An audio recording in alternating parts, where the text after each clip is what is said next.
Thank you for attending this talk. So it is about academic vocabulary in an English for academic purposes course at a UK university. I'll be reporting on a project I conducted with Bojana Petrić. So first of all, what do we mean by academic vocabulary? We mean a vocabulary that is used in spoken and written tasks at university level or in general in academic settings, but it is not specific to any discipline. So it has proven to be very important for university students' attainment because it predicts their achievement in academic tasks, such as presentations, essays, reports, and overall, as reflected in grade point average. Of course, there are many things we can know about a word. So in our study, we are mainly interested in academic vocabulary recall.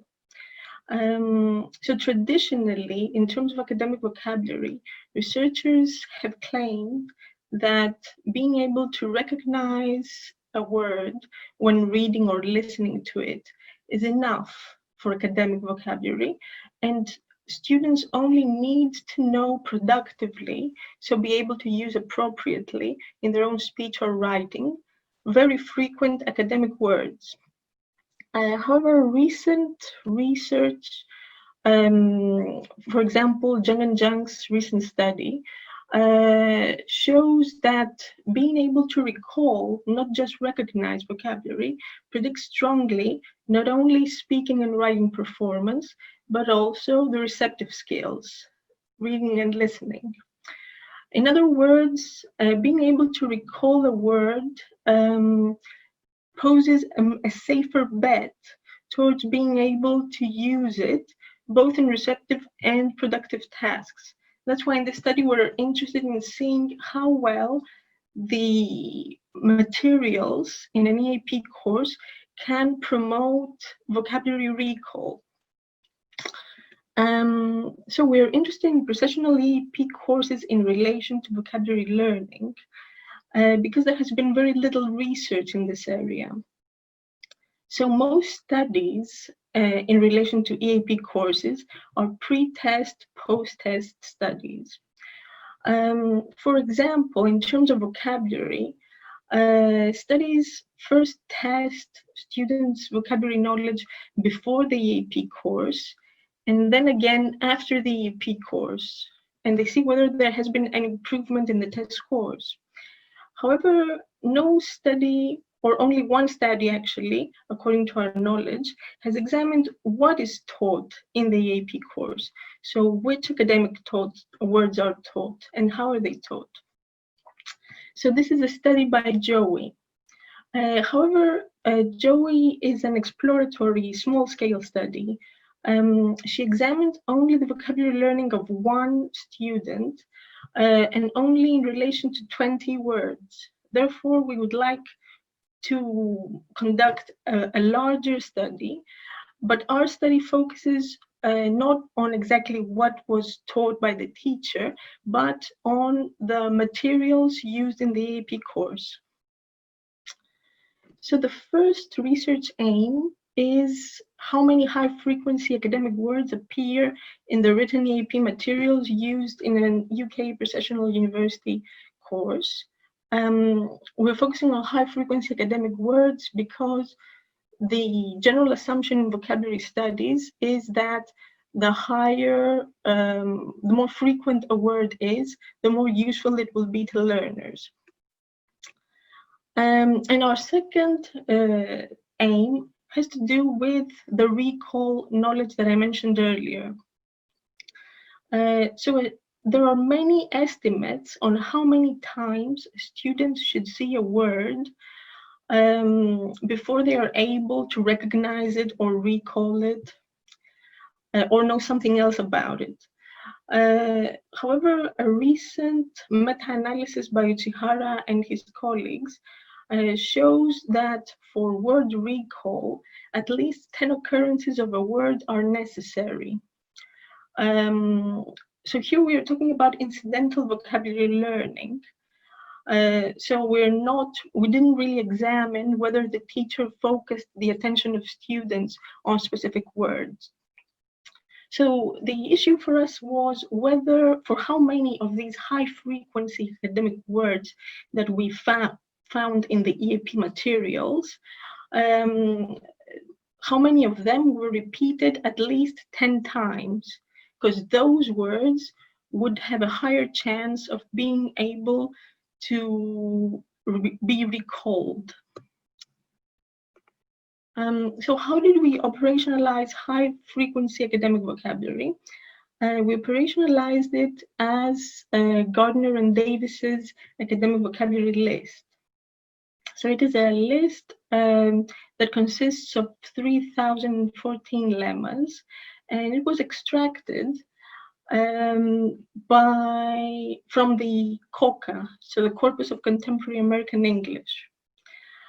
So this corpus is the biggest corpus of English so far, and the AVL was compiled in a methodologically stringent way, actually more stringent than the AWL, so Coxhead's academic word list. That's why we chose the AVL over the AWL. So as I mentioned earlier, this study was conducted in a presessional EAP course at British University. And the students came with IELTS scores of 5.5 or 6. And they wanted to enroll in social science MA courses. The aim of the course was to help them attain an IELTS score of 6 or 7, respectively, because different MA courses had different requirements. So the course was intensive. In total, it lasted 15 weeks, but it was broken down in 2 parts. So in the first 5 weeks, students received English for general academic purposes instruction. So all the students, irrespective of which MA course they would attend later, received this instruction. And after the 5 weeks, they were broken down into groups according to their discipline. So they received English for specific academic purposes. So we decided to analyze the materials of the EGAP, English for General Academic Purposes sessions, because English for specific academic purposes varies across universities, depending on the disciplines that they teach. So we thought that this is already an exploratory study.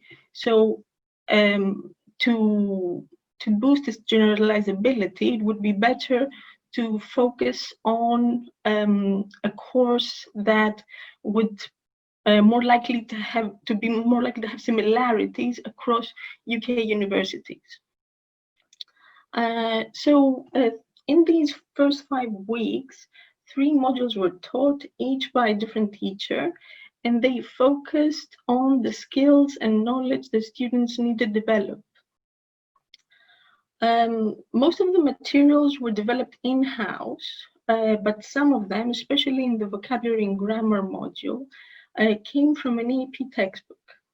So at the end of each week, we received photocopies of the materials from the teachers, and we also interviewed them about what they taught that week and whether they focused on vocabulary. So this table presents an overview of the corpus that we made based on the materials from the teachers. So as you can see, most of the tokens, the word tokens, come from the reading and writing module. And the smallest amount of tokens come from the listening and speaking module. So in the reading and writing module, obviously the students were given a lot of reading to do, and some of it were long articles, hence these, this high number of word tokens. By contrast, in the listening and speaking module, the written materials were just subsidiary. So they were just instructions for speaking and listening tasks. So we move to our answers to our research questions. So first of all, how many high-frequency academic words appear in the materials? So this table presents the AVL lemmas inside each subcorpus, but also how many of them were shared, either between subcorpora or among all the subcorpora, and how many of them were unique. So as you can see, in terms of the shared lemmas, most of them are between the reading writing subcorpus and the vocabulary and grammar subcorpus. That was to be expected since they are the two largest subcorpora. However, this overlap is also very considerable. So 199 lemmas are about 37% of the lemmas in the reading and writing subcorpus, and 34% of the lemmas in the vocabulary and grammar subcorpus. Another noteworthy finding that is reflected in this table has to do with the frequency of the words. So as I mentioned earlier, the AVL list consists of 3,014 lemmas. So we divided these lemmas in 3 frequency bands. So the first band consists of 1,000, the most frequent 1,000 AVL lemmas, the second most frequent 1,000 AVL lemmas, and the third of 1,014 lemmas, the least frequent. So as you can see from the number 1 column here, the vast majority of the lemmas in the materials, irrespective of whether we examine them by per corpus or those shared or unique, comes from the first band. So this is actually a very good finding, that the highest frequency academic words in the list appear in the materials, and these are the ones that dominate in the materials. So we turn to the second question about repetition. So how many AVL lemmas appear in the materials at least 10 times? So here you can see 3 graphs. There's 1 graph per subcorpus. So if we go to the first column, I will zoom in a little bit, hopefully so that you can see it better. You can see that the reading and writing materials and the vocabulary and grammar materials graphs have the same pattern. So in both of them, the words that occur 2 to 9 times are the most frequent ones in the first band, so among the most frequent 1,000 AVL lemmas. And then in the other 2 bands, the single occurrence words are the most frequent. By contrast, in the listening and speaking materials, we have the same pattern in all 3 frequency bands. So single word occurrences dominate.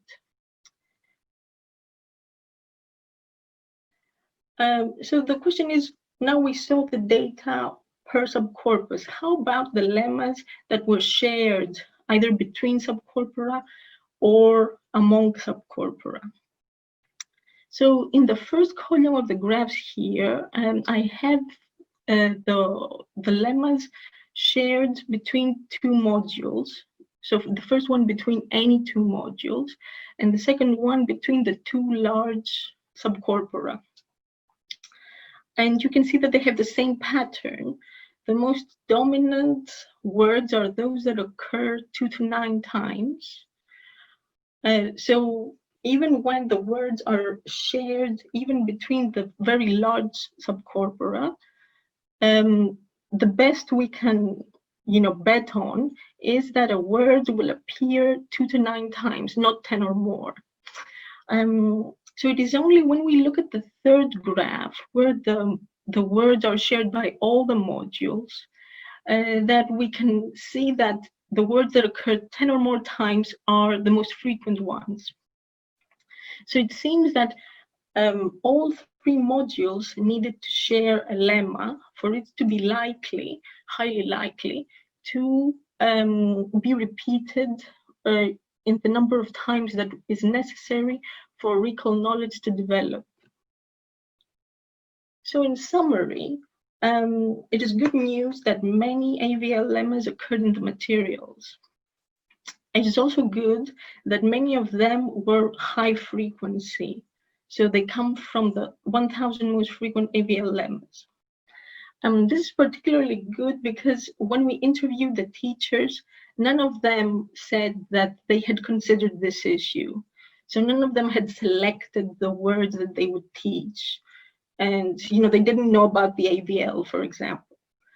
So it seems that even when EAP teachers create their own materials instinctively, just based on their assessment of the students' needs, it is highly likely, assuming that our findings are generalizable to other EAP courses, that they will include high-frequency academic words. However, something that wasn't so positive was that even when the lemmas were shared between, large pieces of written materials, like the two large subcorpora, the repetition rate was below 10 occurrences for most of these words. So it seems that there may be a need for more focus in class, or for more repetition activities, recycling of vocabulary by the teacher. And finally, when all three subcorpora appeared, all three subcorpora shared a lemma, it was highly likely that it would appear 2 or 10 or more times in the materials. So this may be an indication, a suggestion to teachers that perhaps, through collaboration, they could, ensure that the same high-frequency academic words will appear in the materials, that they will create all of them together.